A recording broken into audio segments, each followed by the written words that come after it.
सत्यभामा कृष्ण की दूसरी पत्नी थी।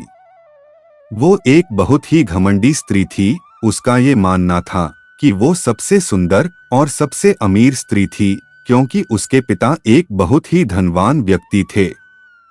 सत्यभामा जितने और जो रत्न और आभूषण और संपत्ति चाहती थी, वो सब उसके पास थे। स्वाभाविक रूप से घमंड उसकी एक बड़ी समस्या थी।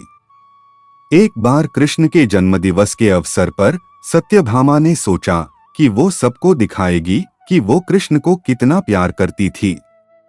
तो उसने तय किया कि वो कृष्ण के वजन जितना सोना शहर के लोगों में बांटेगी। इसे तुलाभार कहते हैं। ये मंदिरों में होता है। लोग एक बड़ी तराजू में अपने वजन के बराबर का मक्खन, घी या चावल या कुछ और रखकर वो चीज लोगों में बांटते हैं। चावल, नमक, दाल या सोना या वो कुछ भी आप दे सकते हैं जो देना चाहें। ये प्राचीन परंपरा हमारी संस्कृति का एक हिस्सा है। सत्यभामा ने तुलाभार की व्यवस्था की। लोग बहुत प्रभावित हुए, पर कृष्ण पर इन बातों का कोई असर नहीं हुआ।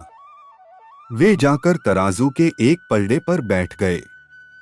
सत्यभामा जानती थी कि उनका वजन लगभग कितना है और उसने उतना सोना तैयार ही रखा था। पर जब उसने सब सोना दूसरे पलड़े पर रखा तो कांटा जरा भी नहीं हिला। कृष्ण का पलड़ा थोड़ा भी ऊपर नहीं हुआ। ऐसा ही कुछ तब भी हुआ था जब कृष्ण एक शिशु थे। एक राक्षस आकर उन्हें ले जाने लगा। तब कृष्ण ने अपना वजन इतना बढ़ा लिया कि राक्षस वहीं गिर पड़ा और कृष्ण ने उसके ऊपर बैठकर उसे कुचलकर मार डाला। क्रिया योग में एक ऐसा तरीका है जिससे कोई योगी अपना वजन बढ़ा या घटा सकता है। ऐसी बहुत सी कहानियां हैं कि ऐसे योगी भी थे जो पहाड़ की तरह भारी हो जाते थे। तो इस बार भी कृष्ण अपना वजन बढ़ाकर तराजू में बैठ गए।